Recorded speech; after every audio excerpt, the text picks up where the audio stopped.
and fans of fandoms, I am here to give you the second Q&A on this channel, Batman v Superman Q&A, because this is the weekend of the release of Batman v Superman. So I asked you to give me all your comic book movie, and all around geeky questions for this Q&A.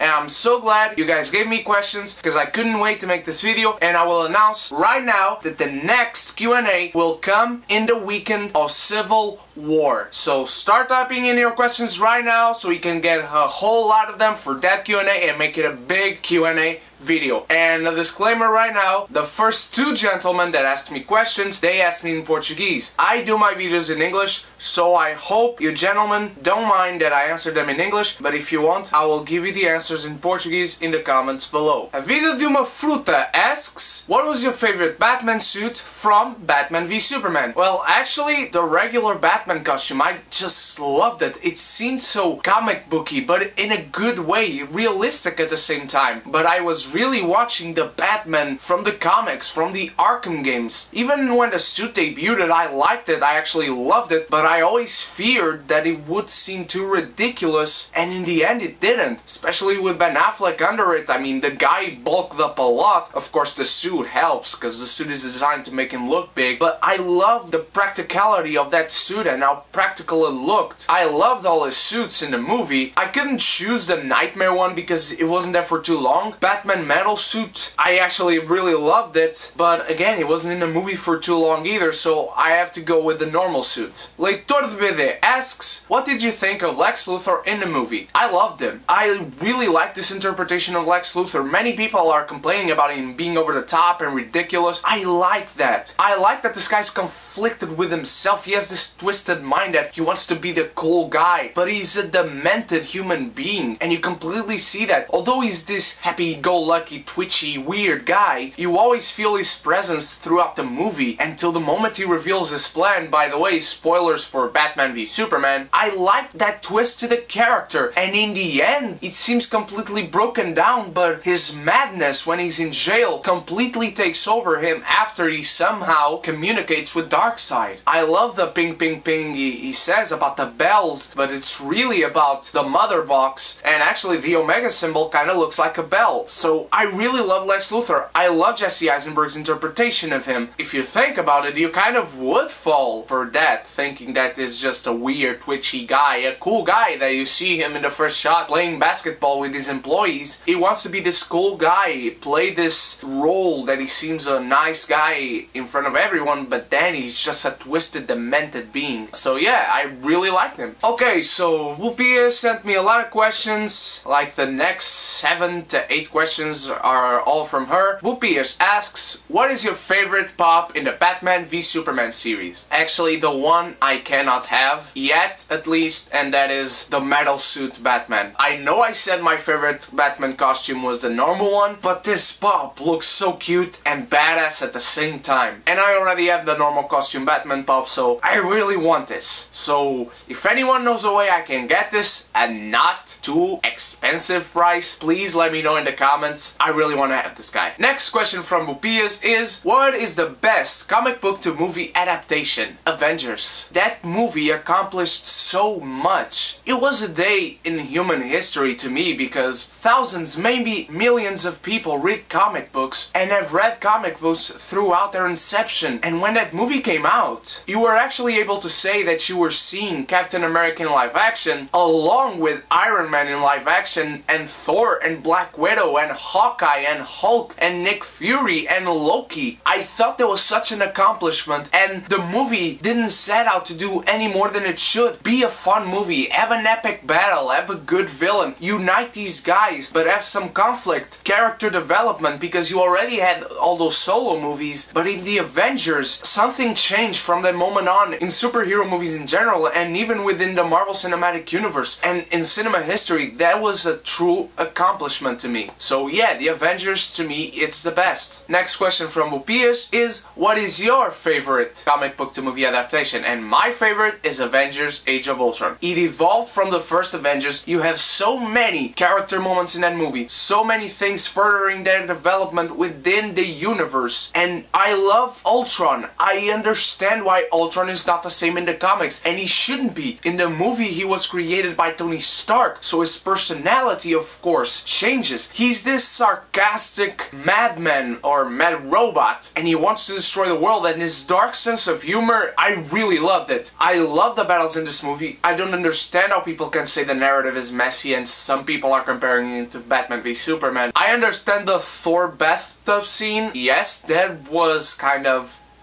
but the rest of the movie is concise and clear, and it has focus. And it does set up a universe, but in a good way, like the solo movies first did it, and the first Avengers did it. So many shots in that movie that seem like comic book panels made me giggity for 2 hours and 20 minutes. So, Avengers Age of Ultron is my personal favorite. The next question from Bupias is, do you ever read a comic book after you've watched the movie? Not necessarily, but it happened with V for Vendetta. I had the comic book at the time, it was lent to me by a friend, and I hadn't read it yet, but I saw the movie and then I went to read it, although I already had it and already was planning to read it. I think that was the first and only time that happened. No, that also happened with Watchmen. I watched the movie and then I asked for the graphic novel from a friend and love both of them dearly, and many people think it's the Citizen Kane of comic book movies. I like the villain most of all, Ozymandias. Many people complain about the ending of the movie Watchmen, but in the movie, I find that ending to be more concise. I wouldn't want that ending in the graphic novel, but in the movie, I thought it worked better. Question number 7, also from Bupias, is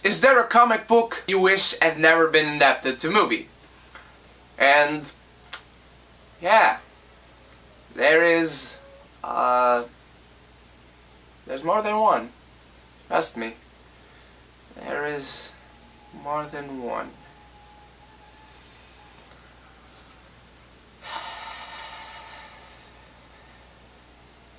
Next question from Bupias is, what is your favorite comic book to TV adaptation? Look, my favorite TV show right now is Arrow, ever since it started. I love that show. I just love it. The characters, the story has its ups and downs, but the characters are so great, and you see passion behind it. And if you saw my first Q&A, passion is what mostly makes something work. If you don't have passion, nothing after that works in a movie or TV show. Jessica Jones is just so great writing wise, and Daredevil, maybe I'm in the hype still, but if you've watched season 2, you know what I mean. But I'm going with Arrow. The next question from Bupias is, best comic book based on an animated film. Is there a comic book based on animated film? I know there's Kanan the Last Padawan based on Kanan from Star Wars Rebels. Big Hero 6 existed before the movie, the comic book. I know there's comics about Mickey and Goofy and Donald the Duck. I don't know of a comic book based on an animated film. Can I answer Kanan the Last Padawan, even though I haven't read it yet? Next question from Bupias is, how high are your expectations for The Killing Joke? Okay, so let's see. We have great animation, we have Kevin Conroy and Mark Hamill back, and the movie is going to be rated R. I can't fucking wait for this movie. One of the greatest graphic novels of all time being in animated form and being free to be rated R. I honestly can't wait for this movie. I can't wait for Comic-Con in general, but this movie, and I can't remember off the top of my head, but the cast around this movie is great. I can't wait to see the animated form they give to James Gordon's hallucinations while he's trapped by the Joker. I want to see this. I really want to see this movie. I did not put this in my top 10 most anticipated movies of 2016, only because it's not coming out in theaters, but I really want to see this, and I will absolutely have a review for you guys when I see this. Question number 11 from Bupias is, how do you feel about DC starting their own cinematic universe? I love it. Why not? We fans of comic books want to see this, and I like that their tone is completely different from Marvel. Some people are complaining about the tone in Batman v Superman. I'm all for it. Make a dark universe. DC has always stood up for Marvel because they can make these dark stories and they can make it better than Marvel. So do it. The tone in Batman v Superman was right. The thing about Batman v Superman is that when they got it wrong, they got it wrong. But when they got it right, they got it right. and the tone was one of the things that was right, and I want to see that in the movies. I want the whole cinematic universe to be darker. Not everything needs to be as dark as Batman v Superman or as Batman himself, but make it a little more serious, grounded a little more in reality. That was one of the things I mostly respected in Man of Steel, and for the first part of Batman v Superman. I want to see Aquaman. He looks badass. He took a little too long to take that camera out with his trident, but I really like it. I want to see my heroes from my childhood, the guys I read about every month, come into life, played by real life actors, because I would like to direct one of those movies one day. So yeah, I'm all for it. Just make good movies, and we'll enjoy them and love them and talk about them. Love the dark tone you take, as long as you have consistency in your universe. Question number 12 from Bupias is, have you read Suicide Squad, and what members of the team that are not in the movie do you wish were? I have read a few Suicide Squad stories. Most of the characters that I care about in Suicide Squad are in the movie. I would like to have seen Deathstroke. That's the only guy I actually miss, unless he's secretly in the movie, and I wish he would be played by Manu Bennett. I just love that actor so much. But yeah, Deathstroke, his relationship with Harley Quinn and Deadshot, and the guy would actually be a real menace to the Joker. He's like the anti-hero version of Batman. When it comes to facing the Joker, you would just beat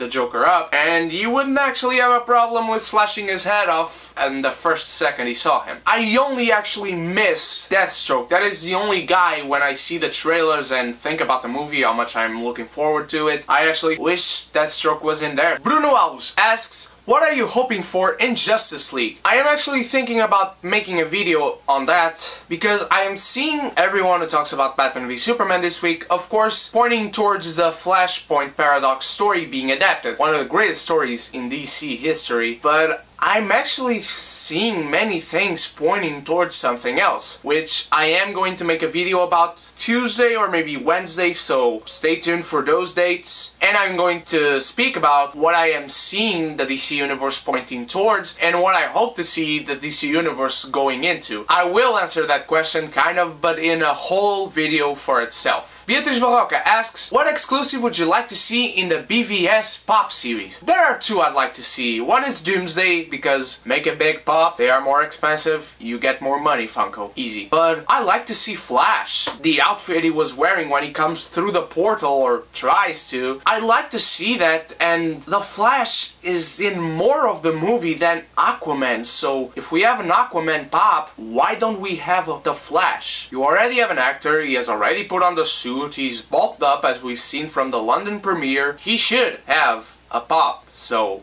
Funko, think about it. Natacha Oliveira asked some big questions, so I'm just going to put my Mac on my lap and I'm going to read it for you. How in the world does Batman defeat Superman? I mean, it's fucking Superman. I know he could use kryptonite, but that's kind of boring. Yes and no. The thing about Batman using the kryptonite against Superman, first of all, that's not the only thing he can do. And second, what's interesting is the way he uses kryptonite. So you clearly still haven't read Tower of Babel that I lent to you. Read it and you'll find all those answers in there, Natacha. Batman uses the kryptonite in Batman v Superman in a very different manner that he uses it in the comics. I'm not spoiling anything more for you because I know you haven't seen the movie yet. That's the interesting part, is how creative Batman can be, and you see all the 1,000 ways he thinks of using the weapons at his disposal. So read Tower of Babel and then watch Batman v Superman, I guess. Next question from Natacha Oliveira. What did you think about the stupid commercials of Turkish Airlines and flying to Gotham? Bruce Wayne should lose just because he's selling his soul. Luthor's also selling his soul. Heroes and villains aren't what they used to be. I liked it. I thought it was creative. If those commercials didn't exist, I wouldn't think about, oh my god, we should have Turkish Airlines commercials to fly to Gotham or to Metropolis. They were well made, and I understand why they have Bruce Wayne to Gotham and Lex Luthor to Metropolis, because Clark Kent is a journalist. You wouldn't ask a journalist to be in a commercial, so you watch those commercials and I think, yes, I would like to go to Gotham, but I'm Batman, so I'm suspicious on that.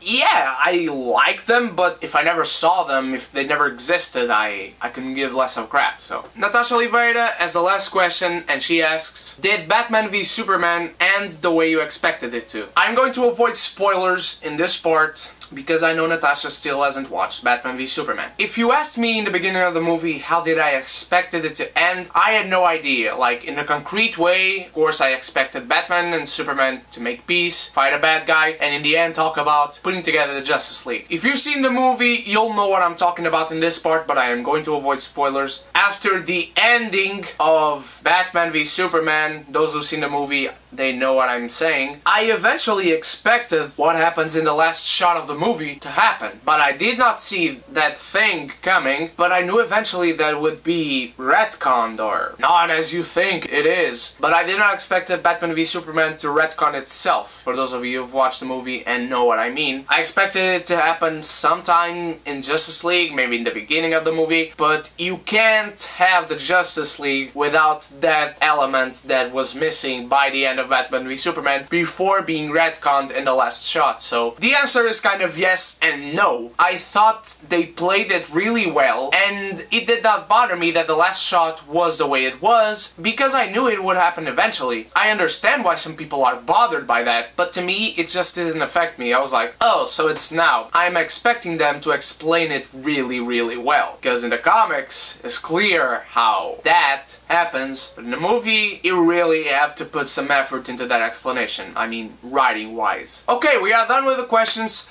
Thank you so much for those of you who sent in questions and participating in the giveaway and are expecting the announcement of the winner tomorrow in the first episode of Morphin Reviews. I appreciate it so much. Seriously, thank you. We are almost at 100 subscribers, guys, so I ask you please share this video, give it a like, and subscribe if you are not subscribed yet, so you can get to that first milestone here on YouTube. Start typing in your questions for the Civil War Q&A coming in the weekend of Captain America Civil War. I can't wait for tomorrow to bring you guys the first episode of Morphin Reviews of Mighty Morphin Power Rangers Season 1 and to announce the winner of the giveaway. Thank you guys so much for watching. Remember to subscribe if you aren't so we can reach 100 subscribers. I can't wait for tomorrow to bring you my first episode of Morphin Reviews Mighty Morphin Power Rangers Season 1, and I can't wait to bring you my very special video on the expectation for Justice League Part 1 this Tuesday or Wednesday. I'll see you guys in the next review. Cheers!